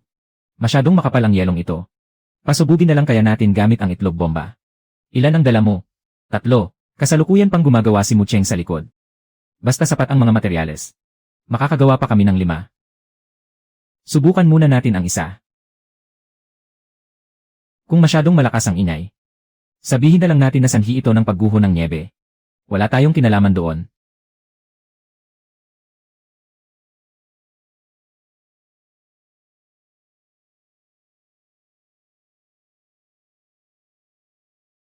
Maganda ang pagkakasulat ng liham ng pagbibitiw ni Punong Ministro Wei. Para hindi ko na kailangang magsalita pa ng marami.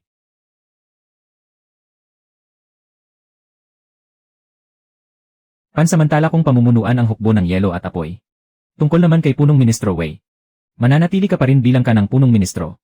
Hindi mo kailangang magbitiw sa tungkulin. At huwag ka ring magsusumbong kahit kanino. Kung may lumapit sa iyo para makipagsabuatan, pumayag ka lang. Hindi ba kayo natatakot, National Master, na baka totoong mag-aplas ako? Nasa iyo siya ng anak mo. Ang anak mo ay... Ang manugang mo ay ang mismong kapatid na babae ng pangalawang prinsipe, mag-aplas ka ba talaga? Saan sila tatakas?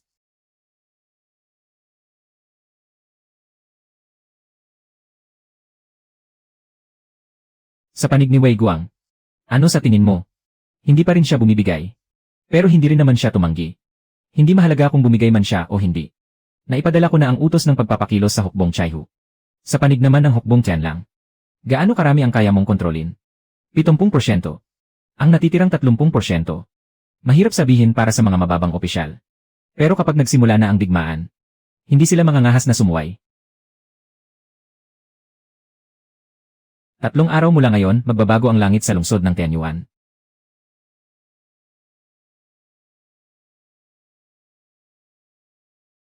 Kumusta ang pagsasanay ng mga sundalo? Ang bilis ng pag-atake ng dibisyon ng Tianfa ay tumaas ng 20%. Ang linya ng depensa ng dibisyon ng Tiansha kumpara sa kalahating buwan na ang nakalipas, nakatagal sila ng 15 minuto pa. Hindi pa sapat yan.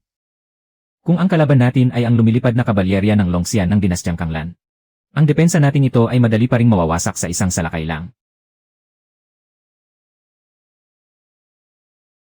Sa susunod na pagsasanay, magsimula tayong umatake mula rito. Huwag nang hintayin sumugod ang kalaban bago magdepensa. Kung kaya nating maunang umatake, huwag na tayong mag-atubili.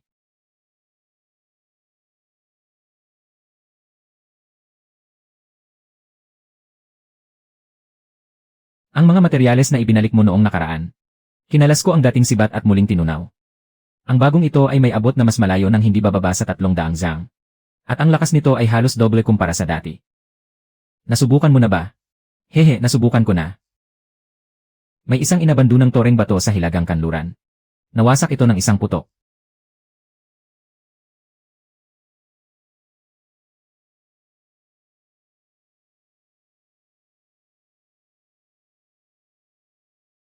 Senyas!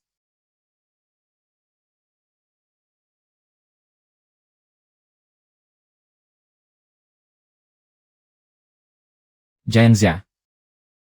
Nanalo ka. Haring Dragon Jing, mayroon ka pang huling pagpipilian. Sumuko o mamatay. Susuko ako.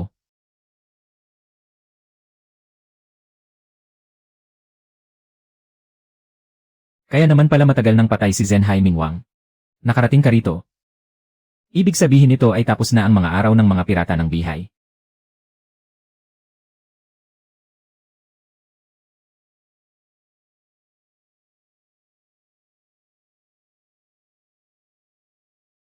Sinadya nilang sunugin ang palasyong ito.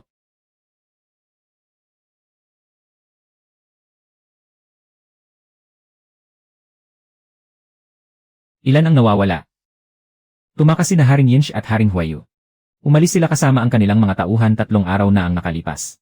Hindi alam kung saan sila nagtungo. Ang kabuang bilangan ng mga pirata ay mas mababa ng mahigit 20,000 kaysa sa inaasahan. Hindi sila makakalayo. Ganoon lang kalaki ang Bihay. Ikalat ang balita. Sabihin na tuluyan ng nalipol ang mga pirata. May ibang maghahanap sa kanila para sa atin.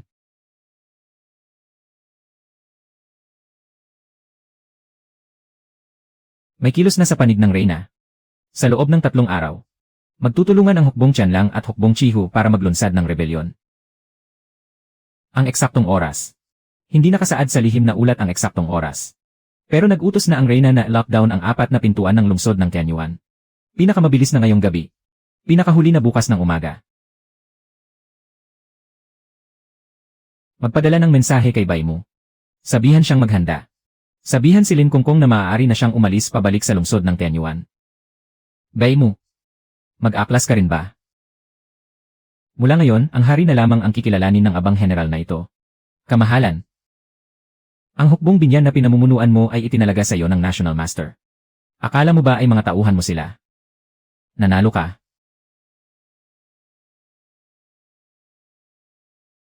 Bigyan mo ako ng kahit sandaling oras. Hayaan mo muna akong mag-isa. Hindi naligtas sa palasyo ng prinsipe. Magpapadala ako ng tao para ihatid ka palabas ng lungsod. 20 li sa harap ay ang teritoryo ng Qingzhou. Wala pang nakakakilala sa iyo roon. Inutusan kanyang ihatid ako palabas ng lungsod. At talagang ihatid mo lang ba ako palabas ng lungsod? Ito ay peke. Kapag lumabas na ang totoong kasulatan, hindi ka na makakaalis ng lungsod ng Tianyuan. Sinabi ng National Master na kung gusto mong bumalik, maghintay ka na lang pagkatapos ng pagpapalit ng dinastya.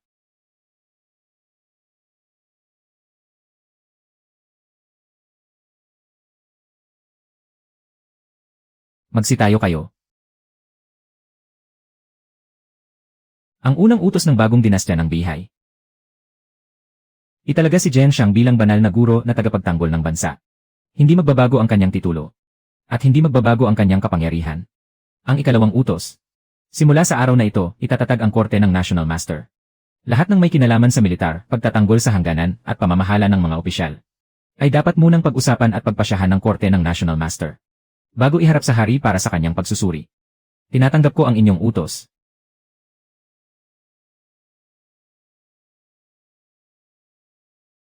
Guro, may ulat mula sa unahan. Pinamumunuan ni Zhou Aoshan ang 30,000 Dragon Scale Flying Cavalry. Na wala pang 100 li ang layo mula sa pasong Sueksya. Isara ng mahigpit ang mga pintuan ng pasong. Pumosisyon na ang kampo ng banal na hukbo. At hintayin siyang pumasok. Ang unahan ng hukbo ni Zhou Aoshan ay nasa 10 li na lang ang layo.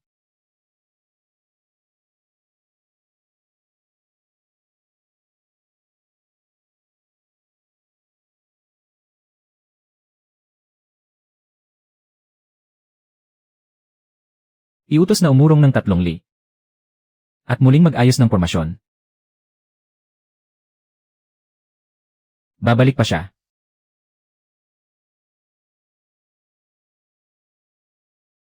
Ang lihim na daan na ito ay may kabuang haba na halos 80 li. Na direktang patungo sa likod ng pasong Yinping sa loob ng teritoryo ng Kanglan. 2 sa 3 bahagi nito ang nabuksan na. At sa pinakamabilis pagkatapos ng kalahating buwan, makakadaan na ang buong hukbo. May mga nakatalagang sundalo ba sa panig ng Kanglan? May humigit kumulang 5,000 bantay sa pasong Yinping. At ang kanilang pinuno ay si Hyunting. Isang nasa ikatlong antas ng Asegai Soul Realm. Ayon sa ulat ng mga lihim na bantay ng Fiyo. Nagpapatrolya siya sa kalahati ng pader ng pasong tuwing gabi. Nang walang patid. Kung gayon, hintayin natin siyang magpatrolya sa likod. At tiyaking hindi na siya makakabalik kailanman.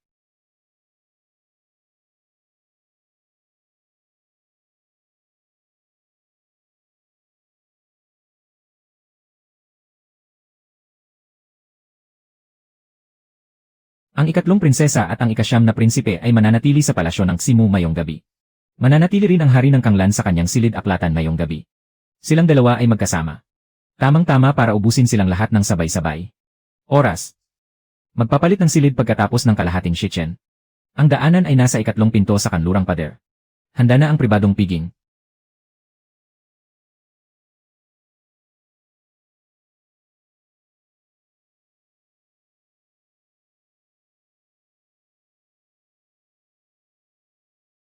Ikaw ang ikatlong prinsesa ng bihay.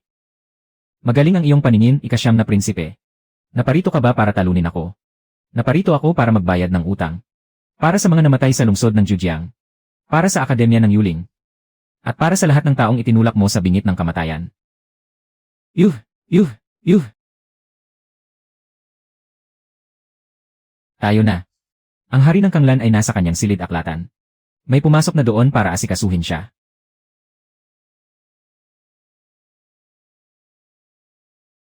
Nagtitipon na ang mga rebelde sa timog ng lungsod.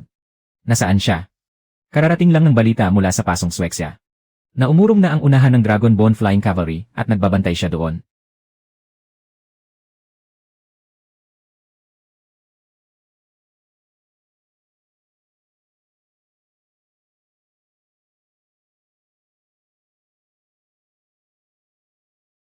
Bumalik na ako. Natapos mo na ba ang lahat ng gawain mo sa biyaheng ito? Tapos na. Hindi nahaharang sa daan ang hari ng Kanglan at ang ikasyam na prinsipe. Kung gayon, pupuntahan ko siya.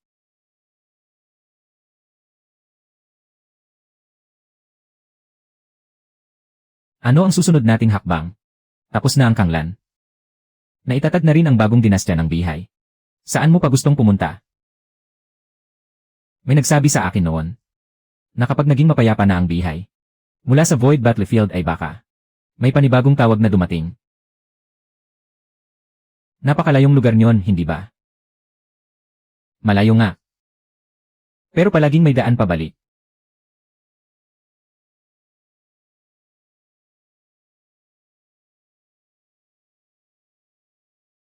Halos ganap ka nang nakabawi. Masaya ka ba para sa akin sa sinabi mong iyan? O pinapaalis mo na ako? Nagmamadali na ang panig ng Void Battlefield. Kaunti na lang ang oras. Narito ako para isama ka sa pagtitipon.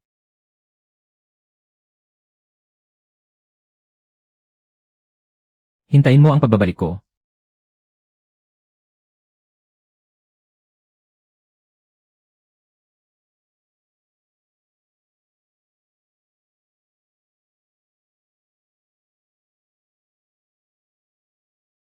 Tayo na.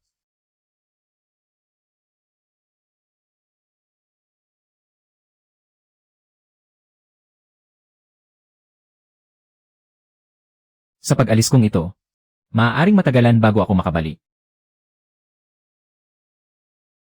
Makakabalik ka.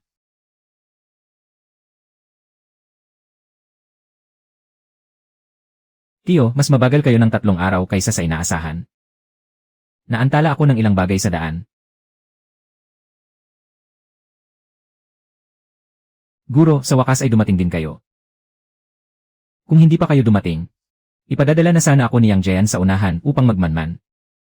Hindi ka pa rin nagbabago.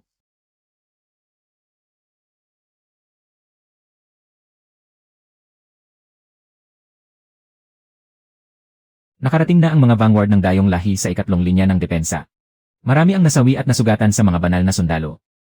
Pinamumunuan ni Nezha ang kampo ng vanguard sa unahan. 3 araw na silang hindi umaatras.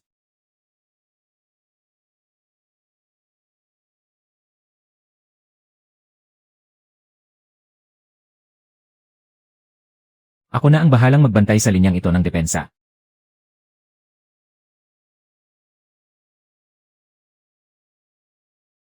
Ay! Guro, ayos na ba kayo?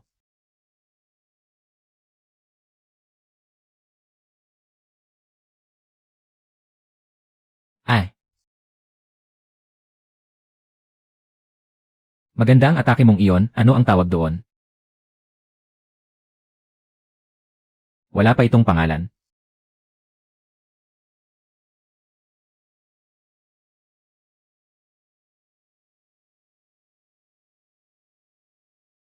Malaking lakas ang naubos sa atake ng espada mo kanina.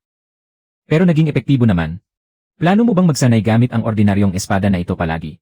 Nasa iyo pa naman ang salamin ng Haoshan. Bakit hindi mo ito gamitin? Itatabi ko muna ito at gagamitin kapag kinakailangan na.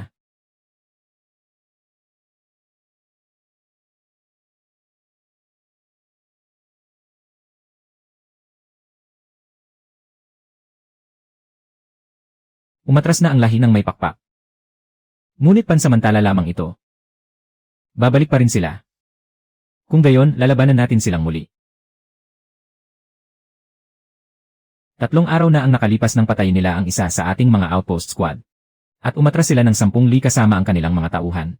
Sinabi nilang nais nilang makita ang pinuno ng labanang ito.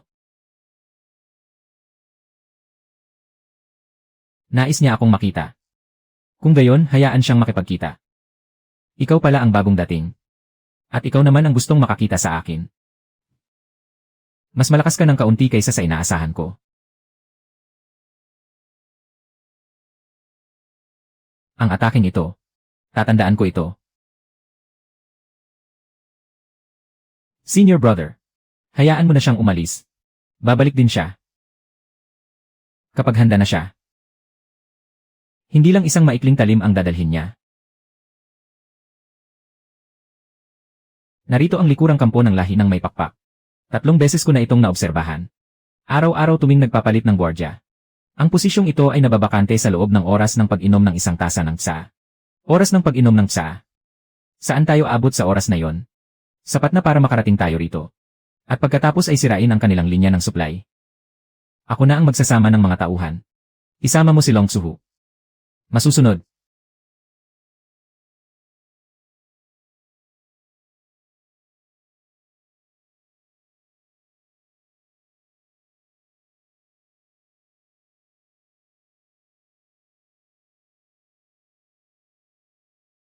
Hoy! Kunin ang lahat ng kayang dalhin. At sirain ang mga hindi kayang bitbitin.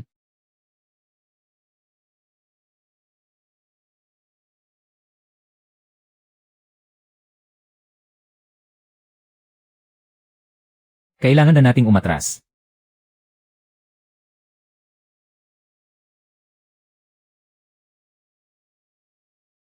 Parang mga baliw sila ngayong araw.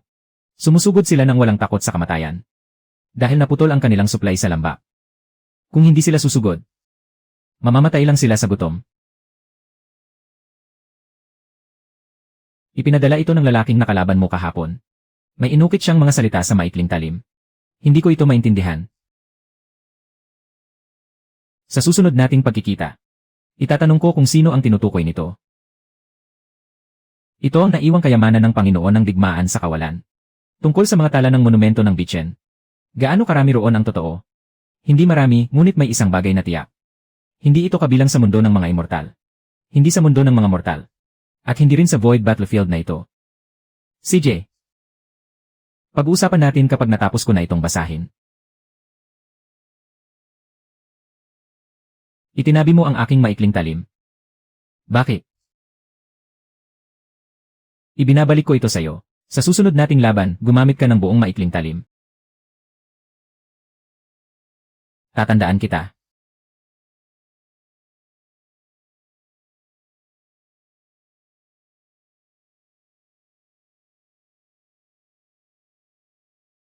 Ang monumentong ito ay mas komplikado kaysa sa inaakala mo. Hindi ito ginagamit para supilin ang anuman. Mas mukhang ginagamit ito para markahan ang isang bagay. Markahan ang ano? Markahan ang daan pabalik. Inaalala niya ang daan.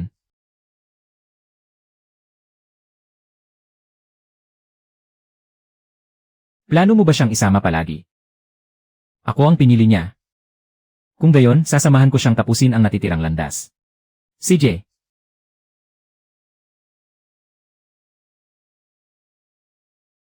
Senior, lalaban pa ba tayo ngayon?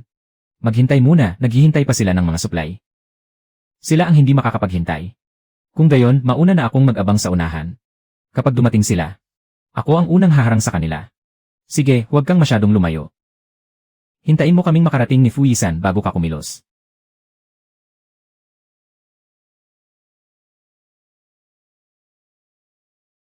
Humanda sa labanan.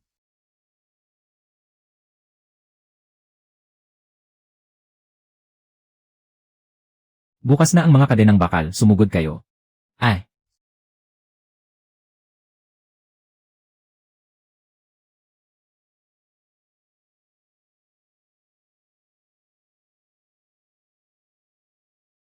Tigil! Talo ako. Nawasak na ang aking pormasyon. Ikaw ang nanalo sa laban na ito. Gusto mo pa bang lumaban? Hindi na. Sa panig ninyo, ang malalakas ay hindi umaatake sa mga sumukong sundalo. Depende sa sitwasyon.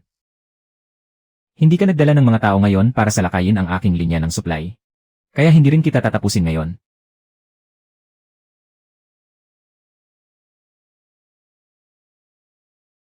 Ano ang iniisip mo? Iniisip ko kung ano ang susunod na gagawin. Master, dumating na ang ulat ng labanan. Ang pinuno ng ibang lahi, kasama ang kanyang mga tauhan, ay umatras na ng 500 li at patuloy pa ring umaatras. Mukhang talagang ayaw na niyang lumaban.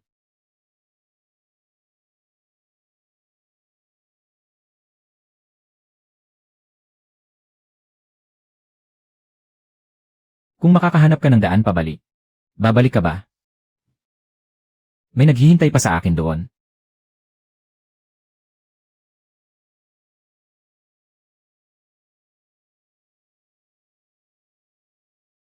Dumating na ang ulat ng hukbo. Ang sonang ito ng lupain ng kawalan ay muling itinakda. Umatras na ang ibang lahi sa likod ng ikatlong lamat ng kawalan. Hindi na sila babalik sa loob ng maikling panahon. Gaano kaikli ang maikling panahon? Hindi bababa sa 3 buwan. Sa wakas, makakatulog na ako ng mahimbing sa loob ng 3 buwang ito.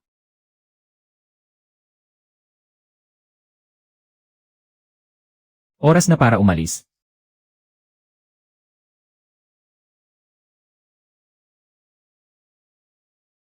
Master, babalik pa ba kayo?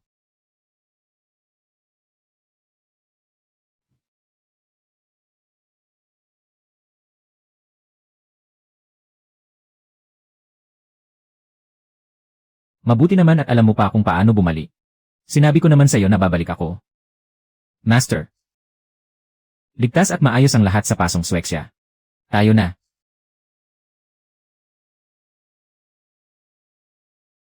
National Master.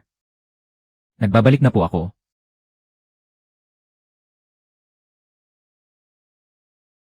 Mabuti naman kung ganoon.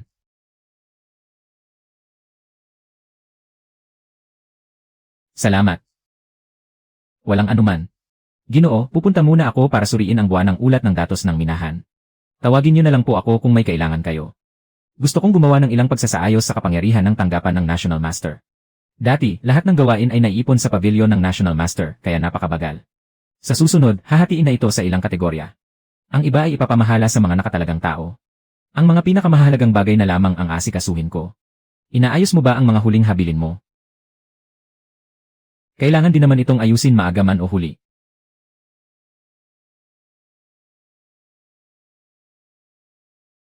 Master, tila matagal na kayong hindi personal na lumalaban. Sapat na ang manood lang ako. Kung ganoon, ano sa tingin mo ang kanilang pagsasanay? Mas malakas sila kumpara noong 3 buwan na ang nakalipas. National Master, mas mabilis ang pag-usad ng pagmimina kaysa sa inaasahan natin. Nakarating na kami ngayon sa 2. antas. Batay sa kasalukuyang bilis ng paggawa. Sa loob ng 2 hanggang 3 buwan, mailalabas na ang unang malaking pangkat ng mga mineral. Kumusta naman ang seguridad? Ang mga taong itinalaga ni Zhong Yu ay patuloy na nagpapatrolya sa bundok. Walang nakitang bakas ng mga estranghero.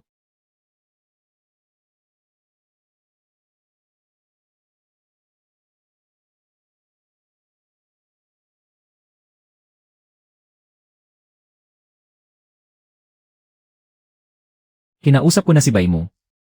Ang mga talaan mula sa Void Battlefield ay mas komplikado kaysa sa iniisip mo. Kada 5 taon lang nagkakaroon ng matatag na teleportation window. Kapag pinalampas mo ito, kailangan mong maghintay ng isa pang 5 taon. Ibig sabihin, maaari pa akong manatili ng 4 na taon. Kung hindi ako alis. Mananatili muna ako rito ng buong 4 na taon bago magdesisyon.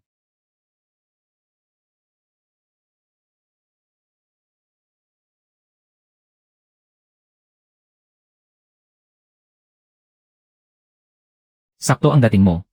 Ngayon ang unang klase ng bagong batch ng mga estudyante. Gusto mo bang umakyat at magsalita ng kaunti? Sa susunod na lang, klase mo naman ngayon. Hindi ko agawin ang eksena mo.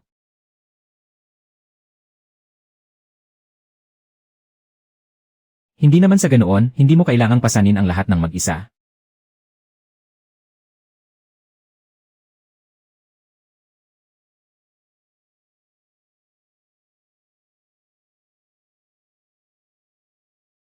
Bakit ang aga mong umuwi ngayon?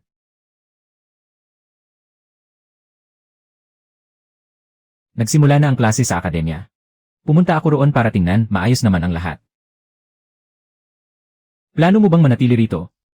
Hanggang sa magbukas ang susunod na teleportation window. Nangako akong babalik ako. Hanggat hindi ko natutupad yon, hindi ako alis.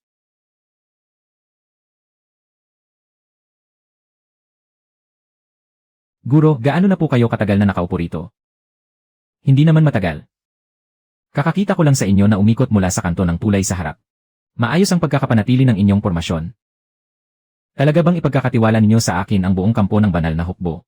Hindi naman sa ipapasa ko ng buo sa'yo. Gusto ko lang natulungan mo muna akong pamunuan ito pansamantala. Nandito pa naman ako.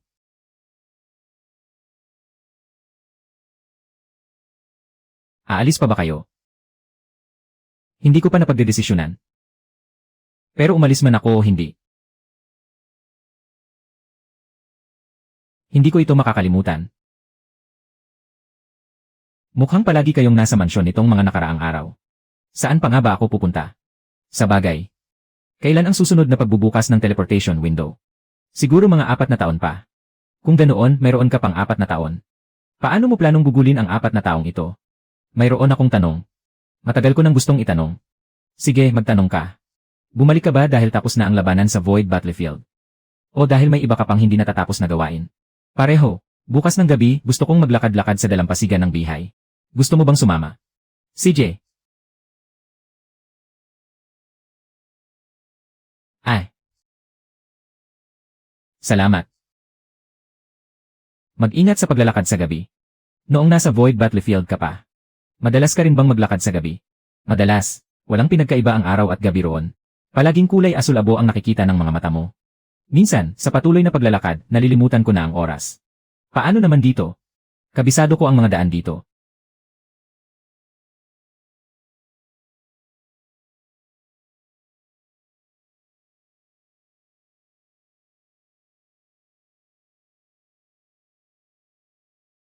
Iyan ang iniwan ng pinuno ng tribo ng Pakpak.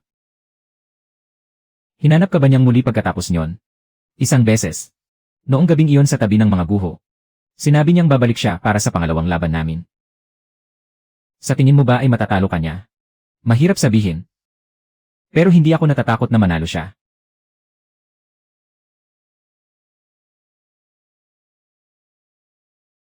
Umaga na. Nga. Pagkabalik natin ngayon. Ano ang plano mo? Aayusin ko muna ang mga gawain sa akademya. Pagkatapos ay iayos ko ang mga tungkulin sa mansyon ng National Master. At hihintayin ko ang pagbubukas ng teleportation window pagkalipas ng 4 na taon. Babalik ka pa ba pagkatapos ng 4 na taon? Kapag tapos na at naayos na ang lahat doon. Babalik ako. Usapan na yan. Usapan na.